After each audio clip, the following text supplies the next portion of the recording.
What's going on, guys? Welcome to the Streets Won't Forget podcast. I'm your host, Dodzi Ladzekpo, might be referred to as Dodz, and I'm with my boy Louis. What's up, guys? Yep, and basically, we thought, what better time to start a podcast than a couple weeks near the World Cup. It's getting close, man. It's getting close. It's getting mad close.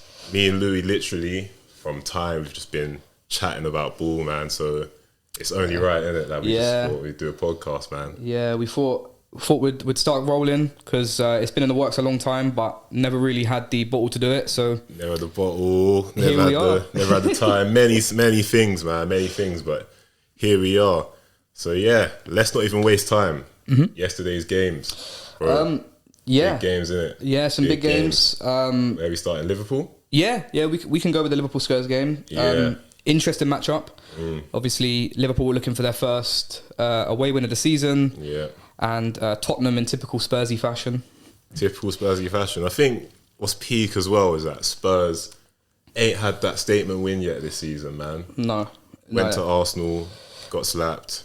Chelsea, should have got slapped, somehow got a draw. Went to United, got slapped. Yeah.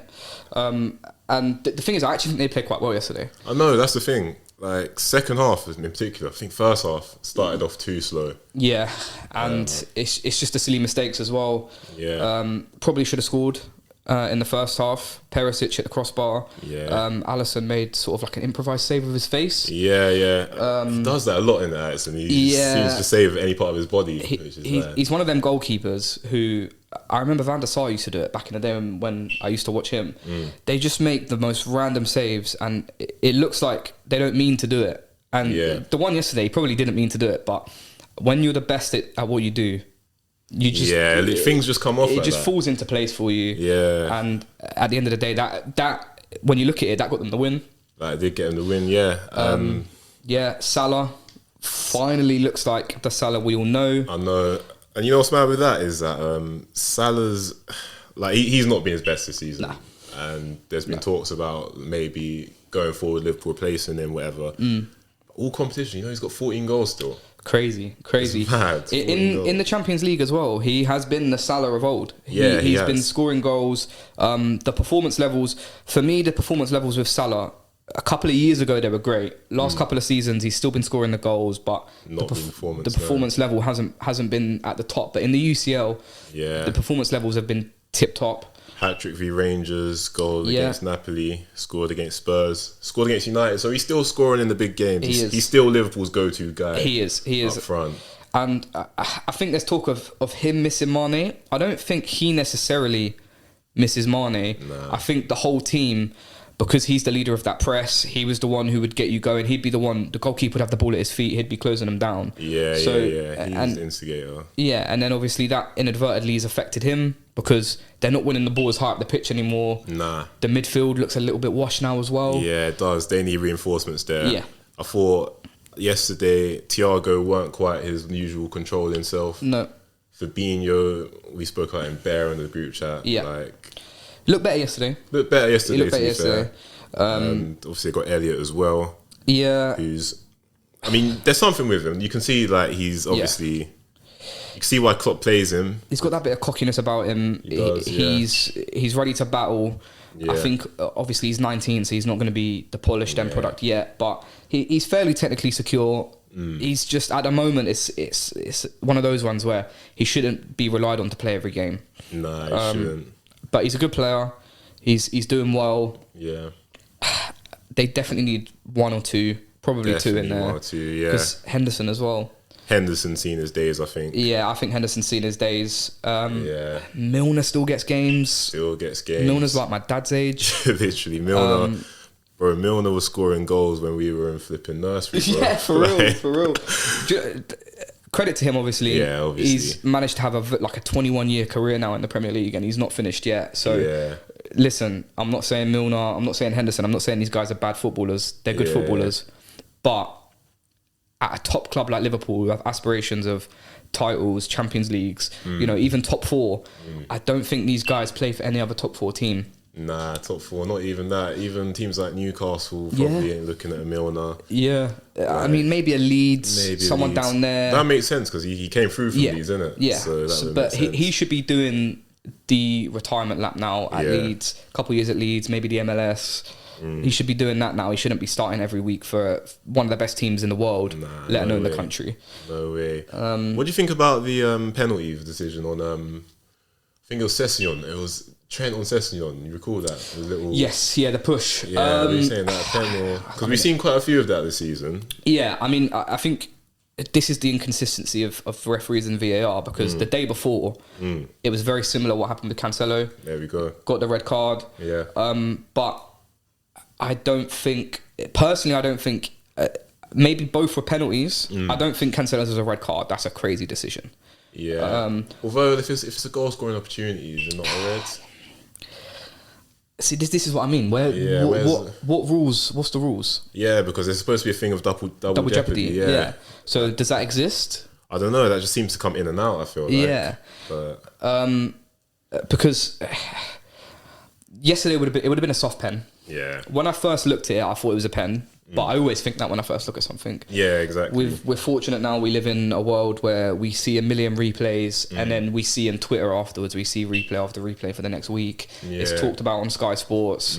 You get pagans like Peter Walton talking about it. That guy, the guy who just goes with the referee's decision all the time. They may as well get me in there. Yeah, for real. I get he was an ex-referee, cool, but like he's not going against his boys, is he? Nah, of course not, man. So he's just gonna. So I think if you're a Liverpool fan and it got given as a penalty, you'd feel hard done by. Yeah. But as a Spurs fan, it doesn't get given as a penalty, you feel hard done by. Yeah, you would. It's one of those ones. I don't think either team can complain with the decision either way. Nah. And you know, maybe it's a case of we don't want everything to be given as a penalty. So I can give the referee the benefit of the doubt on that one. I think so as well. Yeah. But, I mean, when I saw it, my initial reaction was not really a pen. There wasn't really massive like cries from the Tottenham players. To be fair, there wasn't. There wasn't. And then obviously VAR looked at it. I mean, was it 1-0 or 0-0 at that time? I don't even know. It was 1-0. I think it was 1-0. Would it have been a different game if they scored? Probably different game. Probably. I don't know. Just another thing on that type of topic. Yeah. Trent. Yeah, man. Personally, I think Trent's a great player.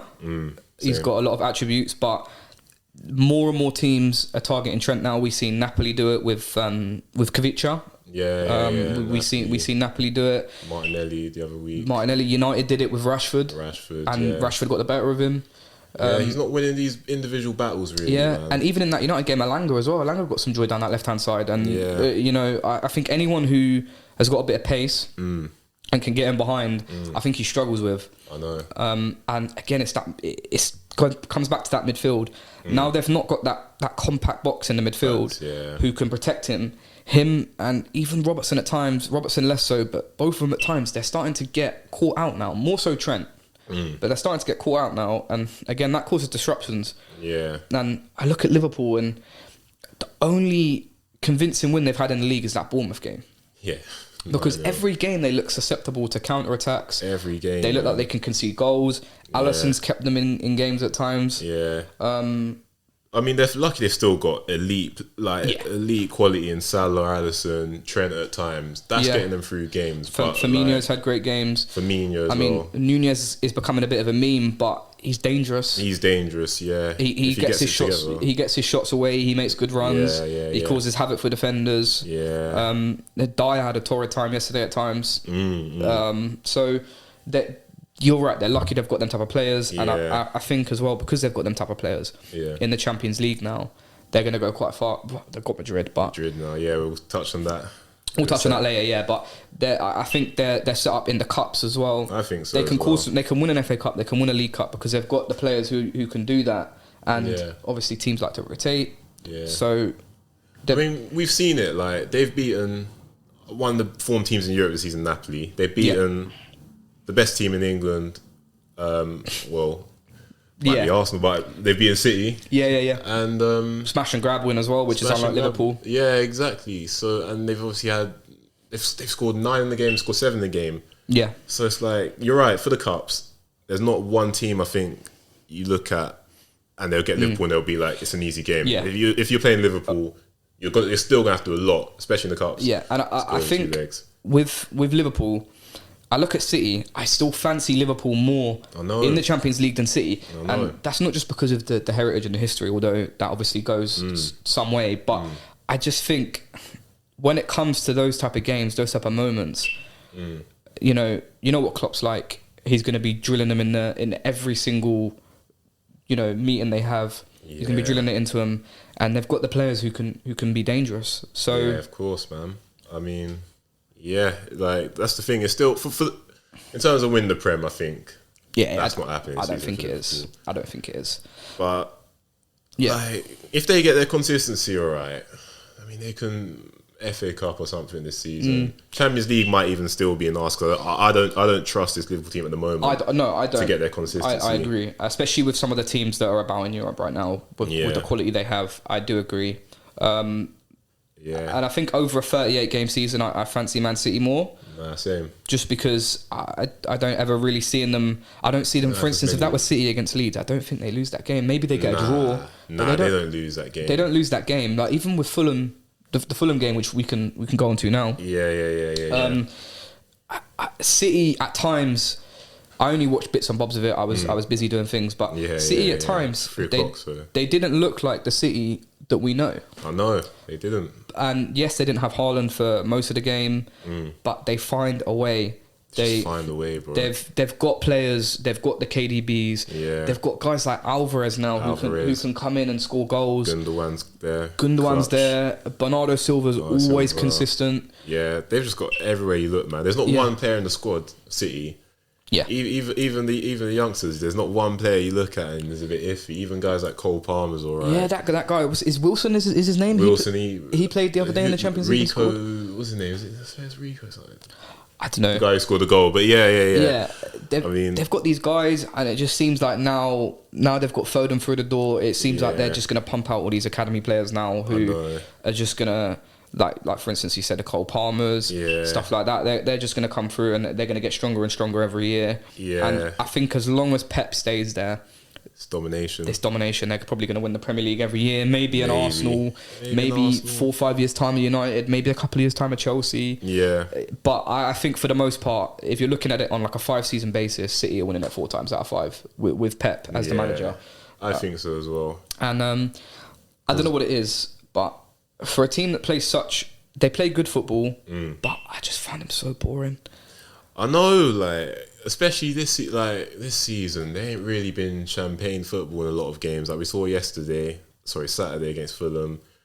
By the way, they had 10 men, so you got to give credit to City. 10 of course. Men. And one of their best players got sent off as well. One of their players got sent off. But yeah, I think it could be a thing where they're so good. Like you're used to them winning every game. It is a bit boring, Yeah, they set that standard for themselves. They've set the standard, yeah. But I don't know what it is about you, but I don't get excited. When I watch Arsenal, or even when I watch United, or when I watch not Chelsea, maybe Chelsea actually, but I watch them and they'll be playing a Bournemouth or something like that. I'll be interested in watching the game. Yeah. But when it's City, I'm only really bothered when they're playing a top team. To be completely honest with you, because I just know what the result's going to be, and I don't see anything different. Yeah, I don't see anything. I never watch the City game and think, wow, that's crazy. I just think it's standard. These guys do what they have to do, and that's a credit to them in a way. It's a credit to them. I mean, you're right. You touched on like you don't see any surprises when you watch City, and I hear that, because outside of KDB and at times maybe Cancelo, obviously Haaland's great. There's not much you watch City. For me, you don't see crazy bits of individual quality. Yeah, and even Haaland, he's amazing. Probably the best player in the world right now. Yeah. Right?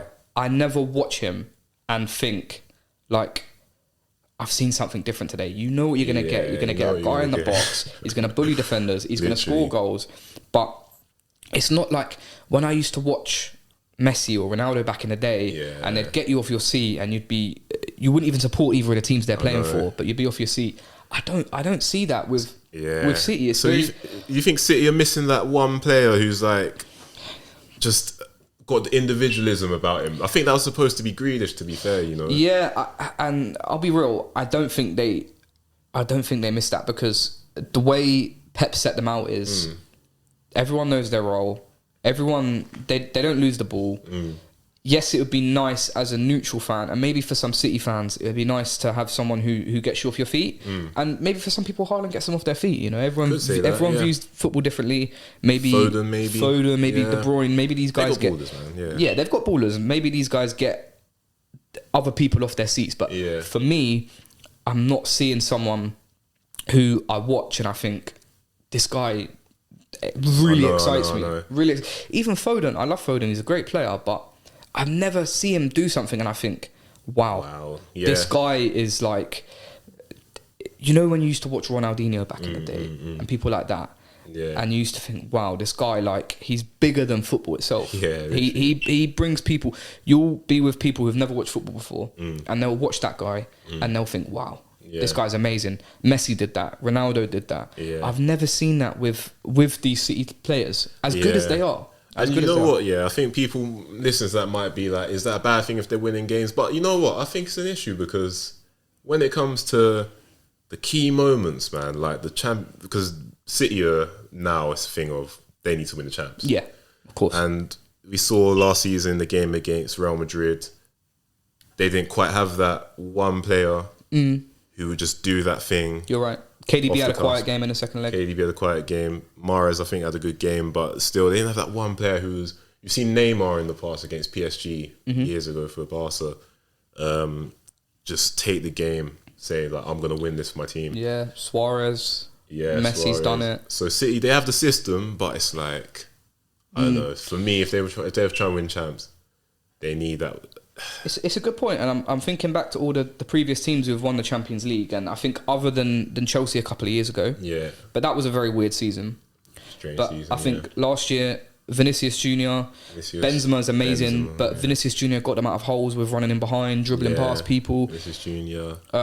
City, I think it's not easy, but you can sit in a deep block against them, and then you can get a transition. Yeah, and then they're always susceptible to concede in that way.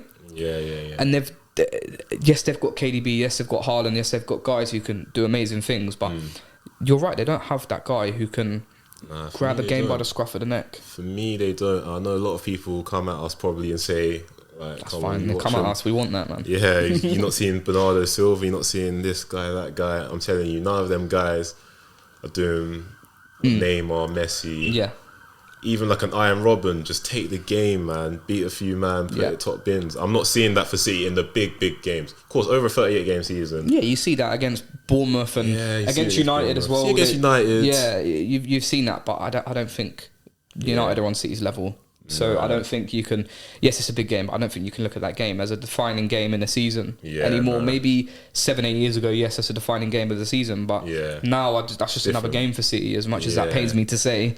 In terms of like a name, that's a big game in name, but like... But we seen it in the Real Madrid game last year. Yeah, we seen it in the Real Madrid game. We seen it in the Liverpool game this year as well. They were looking for that spark, that someone to grab the game by the scruff of the neck. They were looking for a Vinicius Junior or an Mbappe or someone like that to just run at people, open up some space. Yeah. You mentioned Bernardo Silva. You know how much I love Bernardo Silva. Yeah, you're a Bernardo man. To me, he's top 3, top 5 players in the league, but that's because he's so consistent and he's so good at what he does. But he's always an 8 out of 10. He's never like an 11 out of 10. I hear it. He's never someone who's gonna like, you watch him and you think, okay, this guy's completely whitewashed everything. I hear that. He's just a very good player who's very technically secure, doesn't lose the ball. Yes, he's a bit of a problem solver, but I think City lack a problem solver of the top level. I think so as well. And obviously that is mad hard to come by. I've mentioned Neymar, Messi. They had the chance to sign Messi a couple of years ago. They did have a chance to sign Messi, yeah. But what I'm saying is like these players, it's like these are generational players. Yeah, no, you're right. And Haaland's a generational player. Of course he is. So who knows, he might be a difference this season in terms of Champions League. But should we move on to a team who people think at the moment might be at City's level or even might be better, might go all the way this season in the Prem? Go for it. Yeah, so Arsenal, my boys, we picked up the dub yesterday, 1-0 against Chelsea. Good result. Very good result. I mean, we played Chelsea off the park, I can't lie. It was very, very dominant performance. Yeah, it was. And, bro, it was weird because most of my lifetime, I've just been used to going Stamford Bridge, just not expecting much, trying to get the point or something like that. But yesterday I went into the game, I was like, bro, we should win this. Like, we're favourites here. And I agree. Yeah, and we won probably 1-0. Doesn't even tell the full story of the game, if I'm being honest. I think we should have capitalised on our dominance a bit more. I agree as well. But yeah, what are you saying for Arsenal this season? I mean, 13 games in now, so third of the season. Big sample size now. Big sample size. Are you saying like, Arsenal are title contenders? Yeah. I've been impressed. I've been really impressed. I think we'll see how big their bottle is after the World Cup, because an injury to Saka or an injury to Jesus, obviously Martinelli looks like he's not going now. An injury to Thomas Partey. I think that's probably the main one for me. An injury to Thomas Partey, which is possible. Ghana have got some tough games in their group. Tough games, as you know. And it is going to be intense. He's going to be playing every 3 or 4 days. If they make it out the group as well. You know, we know the problems he's had with his injuries in the past. Exactly. That's only been at Arsenal as well. It has only been at Arsenal, but that's typical Arsenal, isn't it? But I think we'll see after the World Cup. I think yes, it's been a big sample size. Yes, I fancy them right now. But I think with a lot of teams, it's going to be after the World Cup. I mean, think so as well. Haaland's not going to the World Cup. Salah's not going to the World Cup. These guys are going to come back refreshed. You know, United have a few players who might not go to the World Cup. Spurs are going to have some back afterwards. They're going to have Kulusevski back afterwards. You know, I think the league's going to go up a level after the World Cup. I still fancy Arsenal for top 2, top 3 at least. I'd be surprised if they finish lower than second. Me too. But we'll see. We'll see. At the moment, it looks great. Arteta's done a great job. I've always, even as a neutral, I've always backed Arteta. I've always thought, you know, you're in this situation, stick with it. Stick with it, see what you can do with his team. I'm seeing some amazing patterns of play. I think Odegaard's fantastic to watch. Partey and Saliba yesterday were yesterday them two were crazy, I can't lie. I love watching a good defensive midfield performance. And Partey, last couple of games he's been unplayable. Saliba is just a joke of a defender. Oh my days. Absolutely. I think since Van Dijk came to the Premier League, he's the closest thing we've seen to Van Dijk. I think so as well. Because he's getting that aura now as well. The strikers don't really want to play him, man. They don't. And I noticed yesterday as well. I can't remember what player it was for Chelsea. I think it was Havertz. He slipped. And the commentator said, "Good defending by Saliba." And I thought, in my head, I was like, "This is something to say about Van Dijk." It's and that's a good thing, because when the commentators and everything start talking like that about you, the players, they have social media. They listen to these things. They're gonna know. They're gonna their confidence. They're gonna be in the group chats. They're gonna be saying, "I don't want to play Saliba tomorrow." Definitely. I don't think other than United, I don't think Arsenal have played a game where a team's really challenged them. I hear that. You haven't played City yet. You haven't played City yet. Played Liverpool. You played Liverpool. Liverpool played alright that game. They played alright that game. It was a tough game. Good win, but I fancy you at the Emirates against anyone. So let's touch on a few players at Chelsea who just ain't cutting it at the moment. Aubameyang, I want to start with him. There's a reason Arsenal were playing him left wing, bro. You're right. At 9. You're right. He's got to be the focal point. He's got to bring others into play. And he just can't do that. And his thing was, okay, I can get him behind, you know, and just get joy there.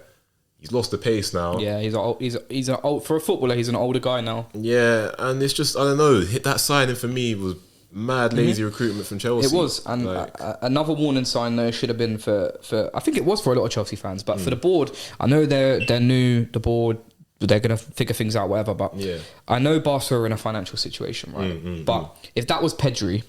Or that was Ansu Fati, or that was someone like that.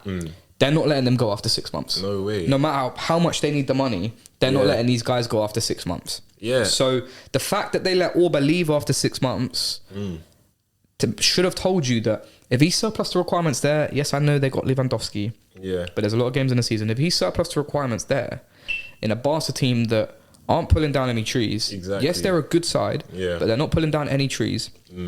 That should be a worry for Chelsea. Definitely. I don't know. I don't know whose sign that was, whether it was Bowley or Tuchel, because Tuchel obviously worked with... I think it was Tuchel. Yeah, I think it was, and that was probably the downfall of Tuchel for me. One of them, his transfer ID, man. Yeah, like, one of them, and this is what's happened to a lot of Chelsea managers. I think Conte had the same issue.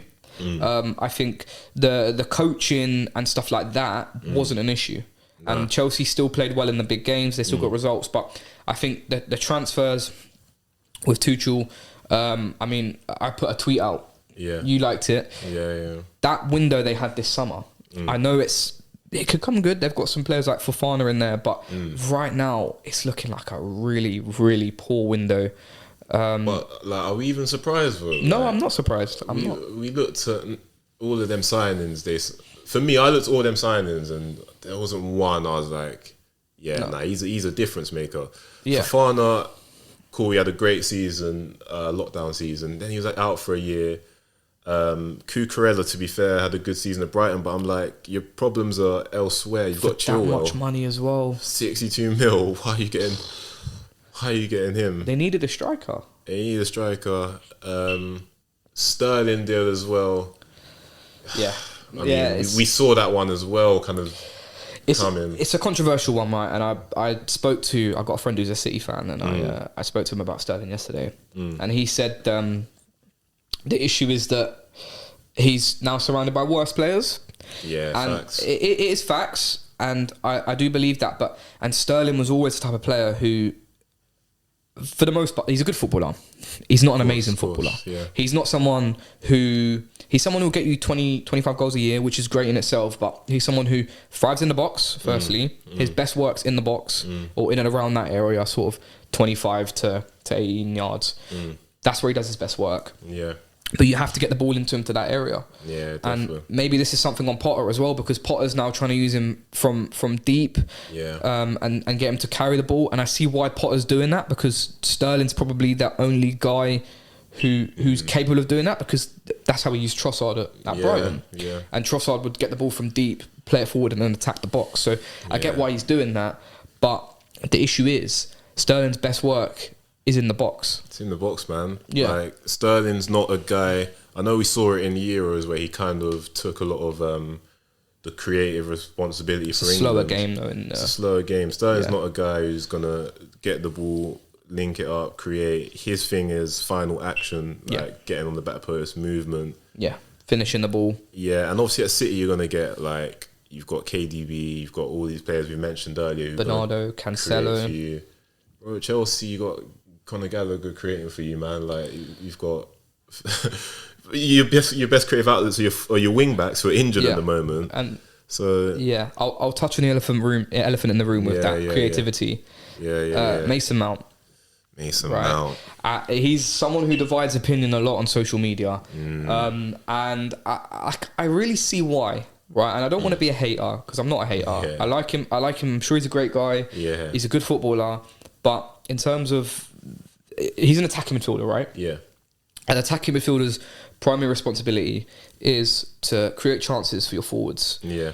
The only chances I see this guy creates from corners or free kicks, which fine is a skill in itself, but when you look at KDB, when you look at Ødegaard, even Bruno, Bruno Fernandes. Yes, Bruno's frustrating. Even Eriksen, bro. Even Eriksen. These guys create chances for their forwards. Yeah. And yes, Mount does all this work off the ball, which is important. He closes down spaces. He can fill in gaps. He can play on the left, on the right, and as an 8, as a 10. He'd probably play centre back if you asked him to. Yeah. Fair enough, right? Fair enough. But for me, they lack that creative spark who is going to get the ball to the forwards.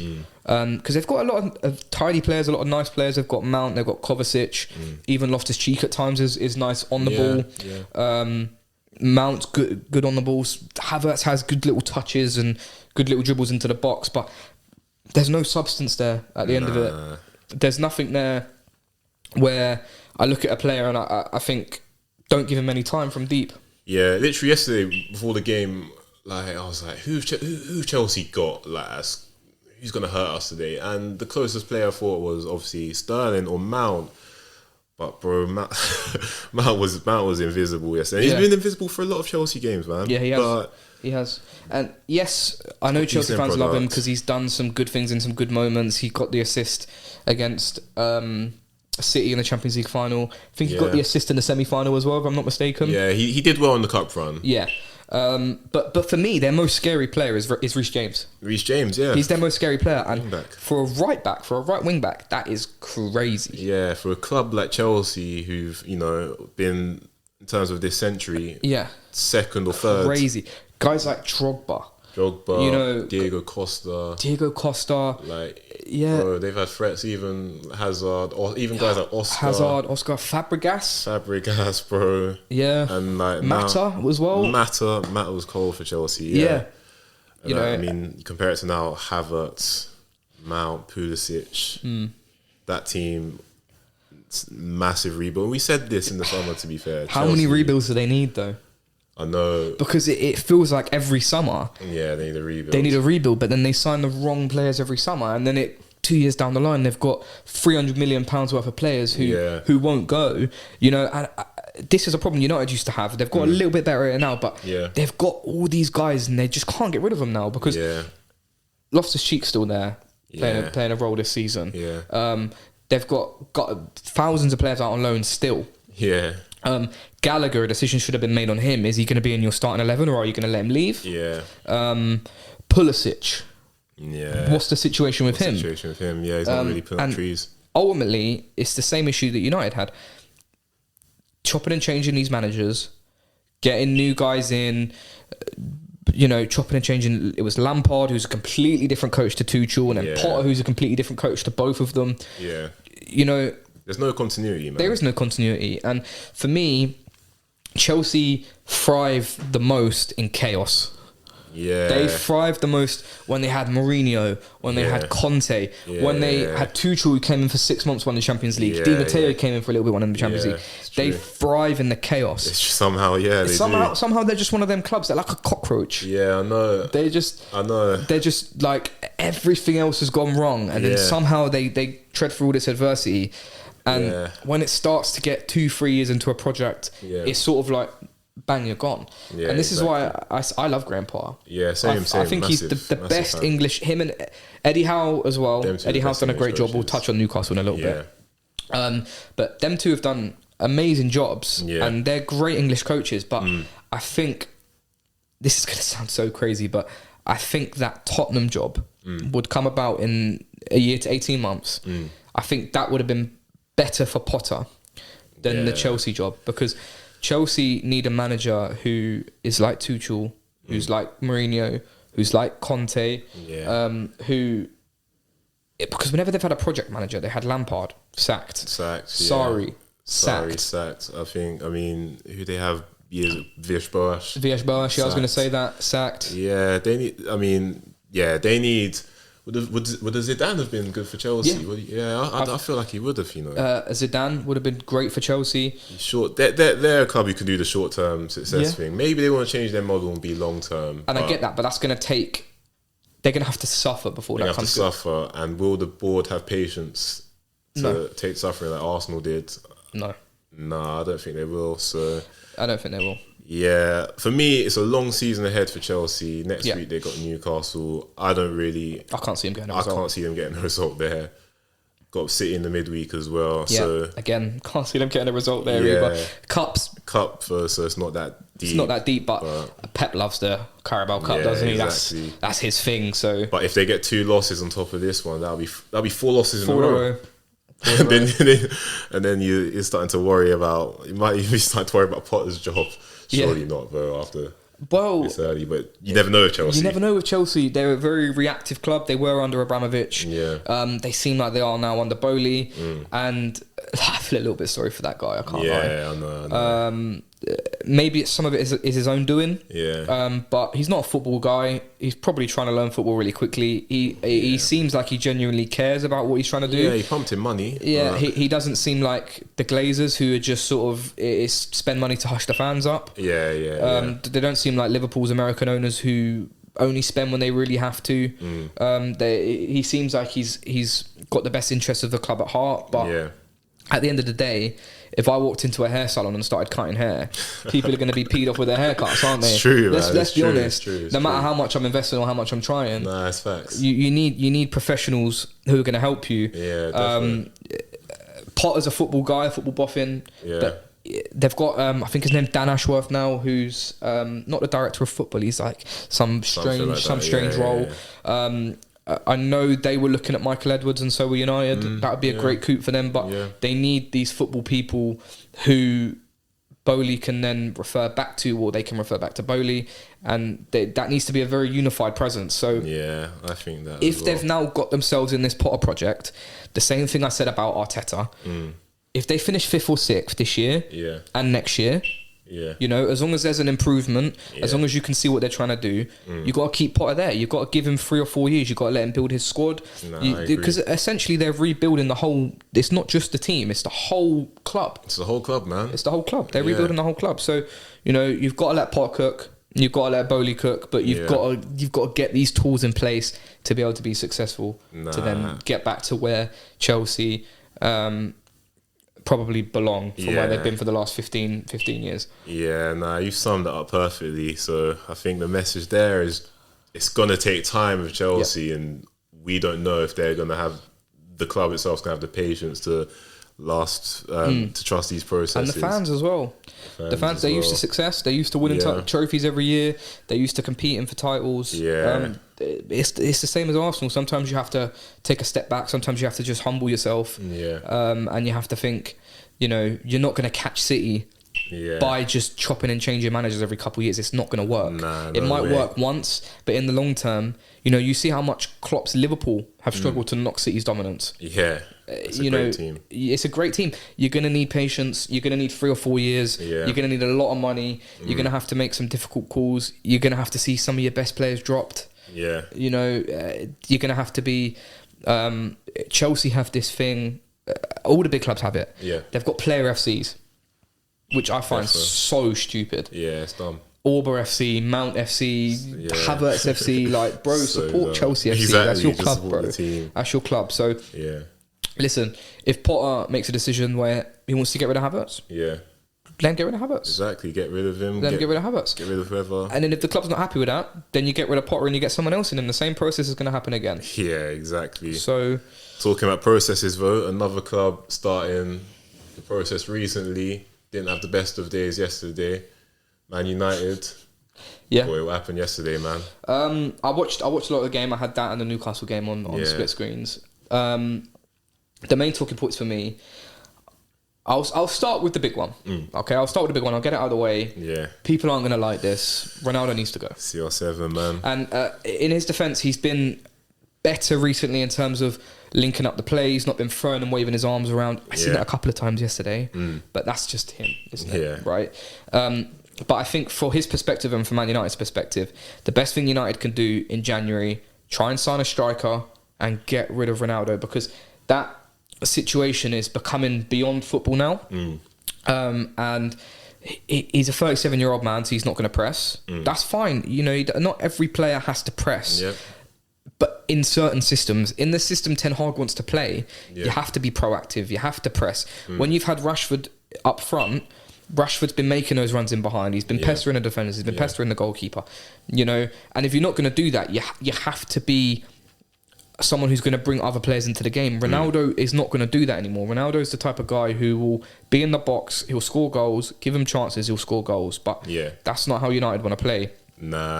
I think if Ronaldo was at Chelsea, if that's how they wanted to play, maybe you know, or somewhere in Europe, I think he's still got something to give. He's still got a bit. He's still got a bit to give, but I think for a team like United who are going through this project and they want to rebuild, it's just, I never thought that move would work out. And maybe I had to eat humble pie a little bit last year. Even though I still stuck to my guns and didn't think it was the best for the club or the player.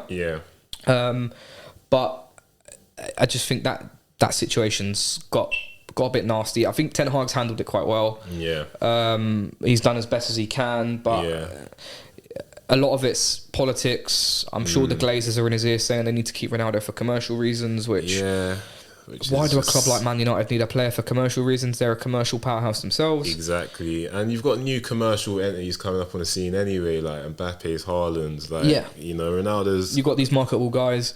I mean, Pogba was marketable. David Beckham was marketable. Bro, these guys had to go once upon a time. Grealish was marketable. Yeah. So really, it's about, you know... Rashford's marketable. Bro, United are always going to be marketable. The biggest club, probably, in England. But that does not mean players like Ronaldo should get a shoe in the team just because of that. No, I agree. I agree. Yeah. I didn't watch the game. I've just seen the highlights. I saw Ronaldo had a chance. I don't want to just focus on Ronaldo. We'll get to other players. Yeah, I'll get to other players. Because there's a bigger issue than Ronaldo that I want to mention. We're not saying Ronaldo is the main problem. He is part of specific problems. He's not the main problem. But like with Ronaldo, similar to Aubameyang, like give him the ball. Is it going to stick? No. Back post header, he might get that. He's not got the pace anymore. But, you know, what's even worse with Ronaldo is that couple games don't go well, whatever. Subbed off, he's struggling, he's walking down the tunnel. He's easy story for Sky Sports. He's an easy story, yeah. Like last week, you know, snubbing Gary Neville. Don't know what that's about, really, to be honest. So immature, man. Like, he's just a headache, and I don't know. There'll be loads of fans who are like, "How can you say this? Look what he does. He's United's top goal scorer this season, that season." But like, I don't know. I see games against Arsenal where Ronaldo weren't playing. Game against Spurs, and you see a team and a manager that's really, you know, moving forward. Yeah, and Liverpool, Arsenal. Didn't play those games. Exactly, and I don't know. It seems like whenever Ronaldo comes into the team, the rhythm's shot. Yeah, exactly. And then even when he's not in the team, he's then a talking point still. Yeah. And I think a lot of it yesterday, this isn't Ronaldo's fault. This is the players. They should be more mature. They should take a bit more responsibility. But it seems like they, rather than playing the past that they should play, it's default. Exactly. Let's get it to Ronaldo. Let's get him in the box. Problem. And whenever I've watched Portugal, the same thing happens. It's default pass to Ronaldo, and that's not his fault. That's either the coach's fault or it's the other player's fault. But him being there alone, that presence. Definitely. That presence brings that. But the main issue I seen yesterday was Bruno Fernandes not being there. And I'll give Bruno a little shout out, right? Because I've done it myself. Yeah. You've done it as well. A lot of United fans have. Yes, the guy can be jarring. He can be annoying. And he's got a lot of stick from United fans this year, last year as well. But when he's not playing... I seen it a couple of years ago. I think the Southampton game, perhaps he didn't play the first half. West Ham as well, a couple of years ago under Ollie. He didn't play either of them, and then he came on both games and they won both games. 3-2, 3-1. Yeah, he came on both games because the thing is the tempo of the press, the intensity of the midfield isn't the same when he isn't on the pitch, and he's one of them guys, right, who if you're a player and you're playing with him, you'll love him, and if you're playing against him, you'll hate him because he's a rat. He'll be in your face. He'll dive around the floor. He'll get them fouls. He's not afraid to make a cynical foul himself. I always see him. It annoys me sometimes because I think, why are you doing this? But he'll sprint to the goalkeeper when he's got no chance of winning the ball, and he'll press the goalkeeper. But what that does is that then shows the rest of the team. Yeah, bro, I can run. Why can't you run? Exactly. Yeah, you get paid to run. He's mad influential for United. Definitely, he is. And even on the ball, he can be annoying. Yeah. But he is one of them guys who will eventually make things happen. Yeah, United are definitely better with him in the team. Yeah. And we saw that yesterday. We've seen that in loads of games. There's been shouts for Donny to play in the 10. Saw that yesterday. Not it. Eriksen at this stage in his career, Bruno's probably a better option. Eriksen's better, deeper as well. Yeah, exactly. So, United definitely missing yesterday. I don't like. I don't want to get onto Ten Hag because he's doing a good job and it's very early days. But I think he got it wrong yesterday. Yeah. I think a midfield of Casemiro, Eriksen, Van der Beek. Casemiro and Eriksen, great players. But I think if Bruno's not there, you've got to have. It sounds crazy, but you've got to have Fred or McTominay in there because both or both, or just Fred. Yeah. And then maybe move Eriksen slightly more advanced. That's what I'll probably do. Yeah. Because what those players do is they add intensity. Especially a place like Villa Park with a new manager. You can't afford to be passive, and then they were passive in the first 20 minutes, and they lost the game in the first 20 minutes of the game. Yeah. 2-0 down away from home in the Premier League. It's never an easy game from that point. Easy. They got one back, and then they lost it in the first 5 minutes of the second half as well. Yeah. And that's because they weren't intense. The players look lackluster. They look tired, and I can understand why they're tired. There's not been as much rotation as I thought there would be. I understand why there hasn't been. But Ten Hag got it wrong yesterday. I think he's a good manager. He'll get it wrong. Like it's his first. It's his first season. The Premier League, new league, complete different ball game to the Eredivisie. Yeah. If he was still Ajax manager, he probably could have got away with something like that. Yeah. In the Eredivisie, I agree. Against Villa 15th, 16th. Yeah. If a new manager bounced, to be fair. But if Ajax went away to the team that was 15th in the Eredivisie and rotated 9 players, they'd probably still win the game. Yeah, exactly. Different. Like, it's not as strong as the Prem. It's not as strong as the Prem, and he'll learn these things. I think United are going to be better within the next 18 months because of results like this. So I'm not worried. Yeah, I agree. Like, I don't really like giving United credit, but I've seen major signs of improvement this season from United. I think they're trying to actually come to teams and dominate. Yeah. Whereas with like Oli or Mourinho, it was a thing of it goes to teams and it's like reactive. What the opposition doing? We're gonna try to counter that. So bad day at the office for United yesterday. They're gonna have many more of them days. But that must be said. I think they'll lose a couple of games they shouldn't. But I do think there'll be 1 or 2 games this year where they'll win by 2 or 3 goals. Yeah. Pardon me. They'll win by 2 or 3 goals, and you'll think that the project's happening, and then the next week they'll probably lose. Almiron's looking like I don't even want to say. Looking like Messi, bro. He's looking like Messi, and Messi's the GOAT, but Almiron's playing like Messi this year. That goal yesterday, that was a Messi goal. Messi goal, and the one he scored last week, he just cut in left foot. I mean, wow! I thought this guy was washed. Bro, remember when I said to you and Keelan, I said I wouldn't even take him at Luton. Bro, yeah, I remember that. That was genuine. You wouldn't have taken him, bro. I wouldn't have. I'll take him now. Of course, bro. He's literally him and Martinelli, probably the best wingers in the league. Best winger, yeah. So shout out Eddie Howe. He's doing a great job. Yeah, because they spent. But if you look at their team yesterday, they had Longstaff playing. They had Almiron Murphy, Joe Willock playing. Yeah. So these are the guys from like pre-takeover. Fabian Shaw. So he's coached a lot of players into a Champions League contending team. So massive job there. The signings have helped. Trippier, excellent. Always been a fan of him. Yeah, top player. Dan Burns, a good Premier League player. Underrated player. Callum Wilson was obviously there before. The main 2 are Trippier and Bruno Guimaraes, who is probably the best player outside the top 6. Best player outside, bro, in terms of centre mids. Yeah. Pound for pound. He might be. I think in general he's the best player outside the top 6. Yeah, man. And he's one of the best, like, he might be top 5 centre in his position in the Prem, man. Yeah, I agree. He's a fantastic player. Does everything, bro. He sweeps up. He's aggressive, tenacious, industrious, breaks the line, scores goals, sets the tempo. Everything, bro. He's a typical South American footballer as well, where he wears his heart on his sleeve. Yeah. Yeah.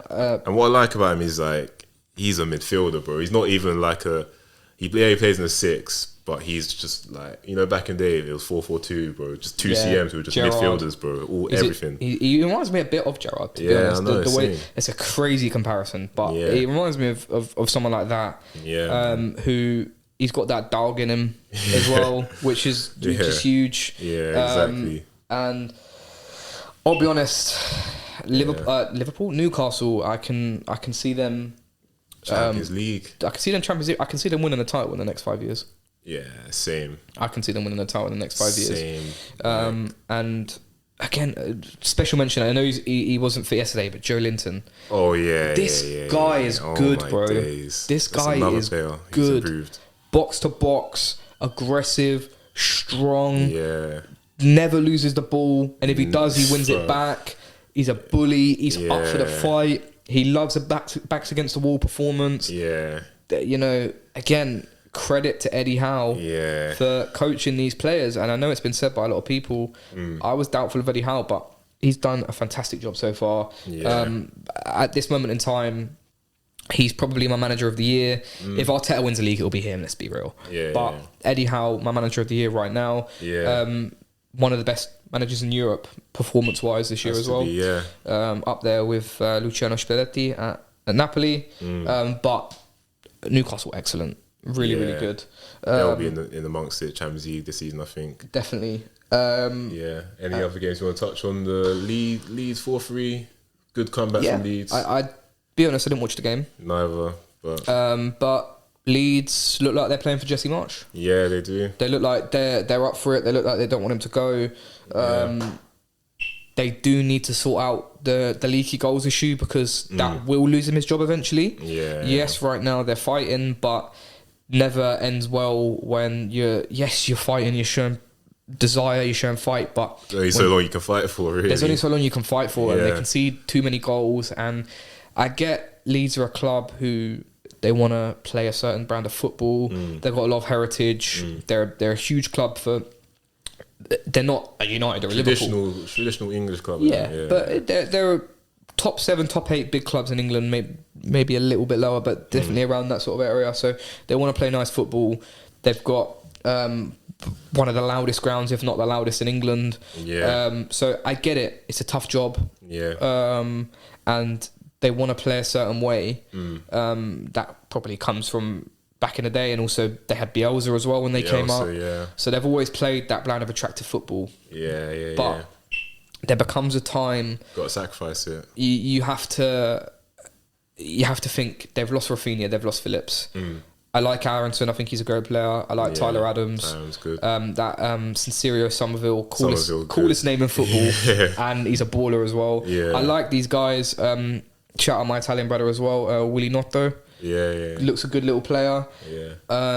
But I think there becomes a time where you think, okay, maybe let's become a little bit more pragmatic. Maybe let's push ourselves up the table first.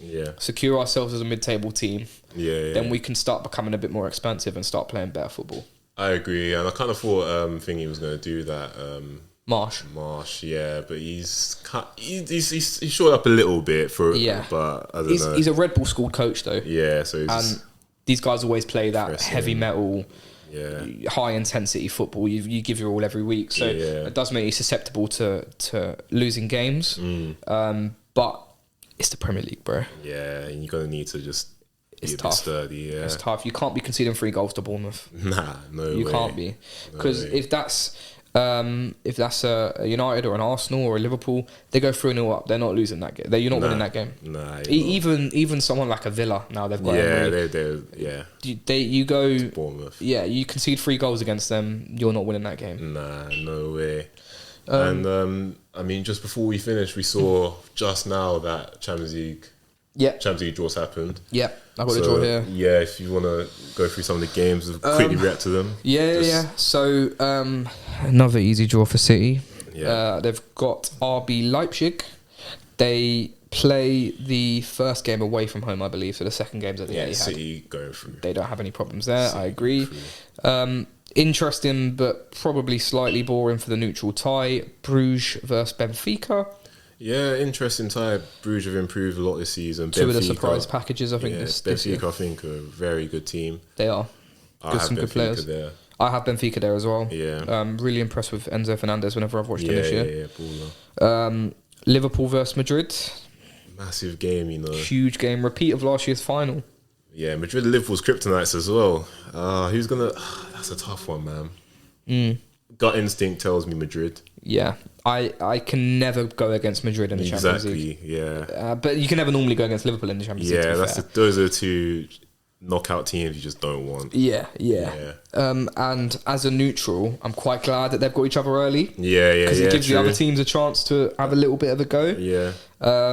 But yeah, Madrid. Yeah. I think they win that. I believe the second game's at the Bernabeu as well. So Liverpool can't do one of their magical Anfield juice. Can't do one of their magical Anfield nights. Yeah. I think if Madrid avoid losing by less than 2 goals, I think they've got it at the Bernabeu. Yeah, I mean, by then, to be fair, Liverpool should have Diaz back and Jota back. Maybe they'll sign a midfielder in January. Maybe a Jude Bellingham. Yeah, but if they rock up with Elliott and Carvalho in the midfield, nah. Modric will have a field day. Yeah, Cruz will have a field day. Yeah. Special one for me, this one. Napoli versus Frankfurt. Forza Napoli. Yeah, Louis' boys Napoli. Yeah. Heritage. They're Napoli got to win that. Napoli got to win that. They're banging this season. The second game is at the Diego Armando Maradona Stadium. Yeah. So they should win that. Might see if I can get some cheeky tickets as well. Yeah. I doubt I'll be able to get any for that game, but again, that might kick off with the fans. That game, Frankfurt, Napoli. True. There's gonna be a couple drillings. 2 fan bases. Yeah, there's gonna be a couple drillings. But Napoli, if I could have picked a tie for them to have, that or Bruges would have been the 2 that I would have picked. Yeah. Frankfurt are an okay team, but I can't see them having causing many problems to Napoli. Dortmund versus Chelsea. Potential banana skin, yeah, because to be fair, Dortmund for a while in the Champions League, they've done this thing and they qualify groups and they ain't gone the extra mile since like probably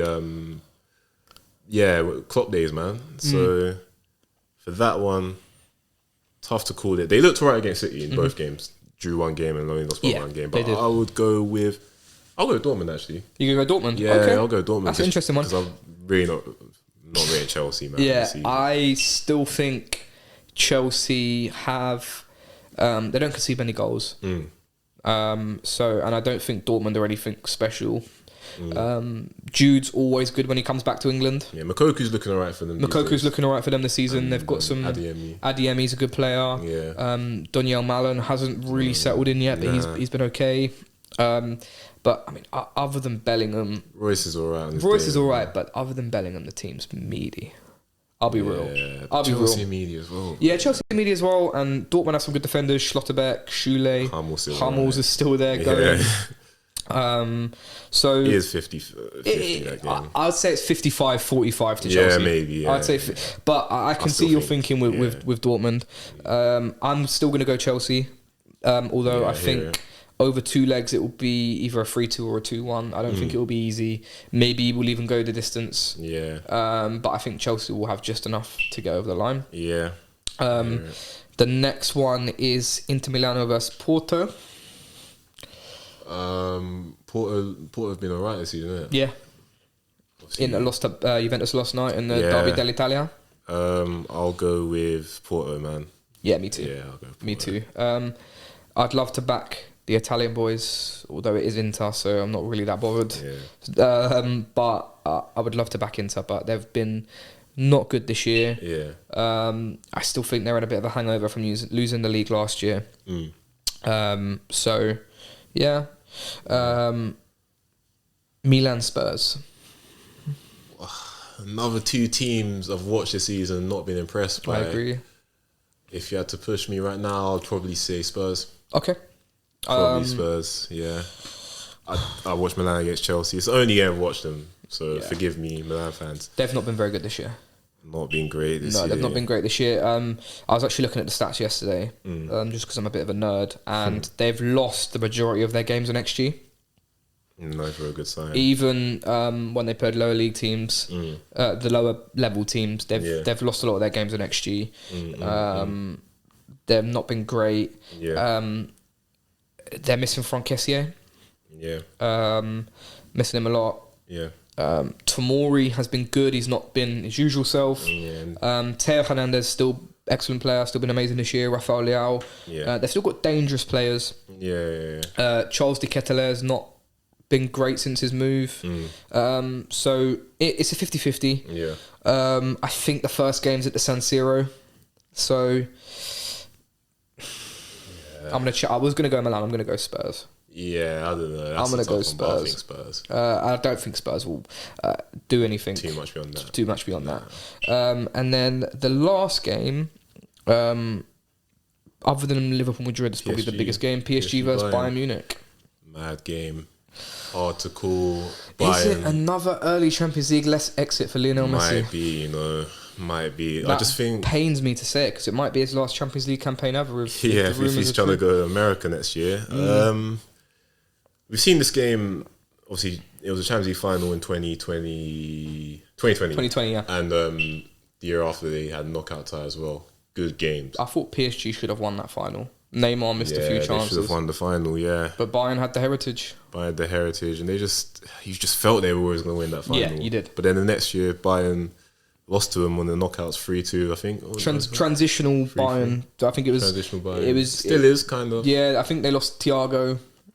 Still is transition. Julian Nagelsmann's a very weird guy, as well as a very weird coach. But I think them two things are interlinked. Yeah. And I believe that Gaultier has got PSG going. He seems to get the best out of the front three. Yeah. Still concede a fair few goals, but Bayern also concede a lot of goals. Yeah. I think this one is very much a 50-50. Yeah, 50-50 as you can get, man. Yeah, I'm going to just slightly edge PSG. Yeah. I'm going to back my boy Messi. Yeah, hear it. The GOAT. I think, who will I go for? I'm going to go for PSG as well. Cool, yeah. Obviously I agree. If Bayern win, I'm not going to be surprised. Yeah, I agree with that. I completely agree with that. And cool. Got not special. Yeah. Little touch on the Europa League. Man United, Barca. Quick, what do you think there? I fancy United still. Yeah, I think maybe as well. I believe that it will be a very tough game, especially at the Nou Camp. Yeah. But do you know what? I'm really happy that United have got them now. Yeah, man. Because I believe if United win that game, they can go on and win the whole competition. They'll get that belief. True. And Barca aren't the same team they used to be. No. Although they're still a dangerous team. And I still think for large portions of the game, Barca will keep the ball better than United. But I think that kind of suits United in the sense where I don't think Barca have many players who will be able to stop United's transitions. Yeah. I think a midfield three... that pagan De Jong. Oh yeah, De Jong's coming. Yeah, De Jong's coming home. Gets to do his Old Trafford audition. Yeah, the Old Trafford audition. I think a midfield three of Busquets, Pedri, and then one of Javi or De Jong. I think good technically, but when you run at them and put them under, rough them up, it's not the most physical. It's not the most physical. They're not going to be able to stop the turnovers. They've had problems defensively this year. Obviously, PK's retired. It would have been nice to see him come back to Old Trafford as well. Yeah. Araujo should be back by that time. Koundé should be back by that time. But these players don't. They're not difference makers. They're not difference makers. Lewandowski. That's a difference maker. That's a difference maker.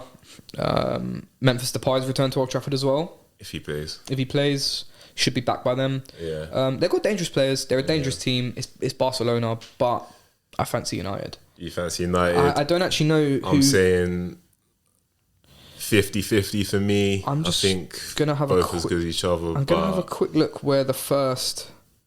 I don't know if it's playoffs or not. I don't know if it's one off, but I think if you had to push me just by United, I think United, they've got a history of doing these little, the PSG game. Yeah, I'm just checking where the first game is. I think it's Barca, isn't it? Yeah, it's the first game's at the Nou Camp. Okay, yeah, I think United win that. Yeah, yeah. Couple of other games. Europa games? Yeah. It's literally only United versus Barca. There's Juventus versus Nantes, Sporting versus Midtjylland, Shakhtar versus Rennes, Ajax versus Union Berlin, Leverkusen versus Monaco, Sevilla versus PSV, which is some big games. That's an interesting game, and Salzburg versus Roma, which is also an interesting game. Big games. We won't go through them because we ain't got the time. Yeah, but I just want to have one little side note that I've just seen. Yeah, sure. My club, Luton. It says they've just sent out a tweet. Luton Town Football Club can confirm that permission has been granted to Southampton to speak to Nathan Jones about their managerial vacancy following the Hatters match at Stoke City. Oh, that is big. That's actually quite mad. His last game was against Stoke, who he's just manager of before. Now he's gonna. Looks like he's going to Southampton because obviously they've sacked Hassan Huttle. Yeah, I mean, yeah, peak for you, bro. I'm devastated, but listen, we move on. Yeah, we move on. The football. He did well last time without him. Yeah, so can do that again. Without him, we're gonna finish lower mid-table. I'll be real, but it's alright, survival. Yeah, it's a sticky one, but yeah, what can you do, man? What can you do? What can you do? That's another topic we'd have to spend another 20 minutes to go on to, but ain't quite got the time. If you've made it this far, thank you for watching. Yeah, thank you very much. Show your support. Yeah. You know, like, share, comment on, you know, whatever platform you're watching this on, whether you're watching, whether you're listening to it. Yeah. And, more to come, more guests to come as well. We got a massive group chat, so it's like we're going to have loads of people coming on. So, thanks for watching. Thank you very much, guys. Leave a comment whether you agree or disagree. I'd love to engage with you guys. So thanks very much. Thank you.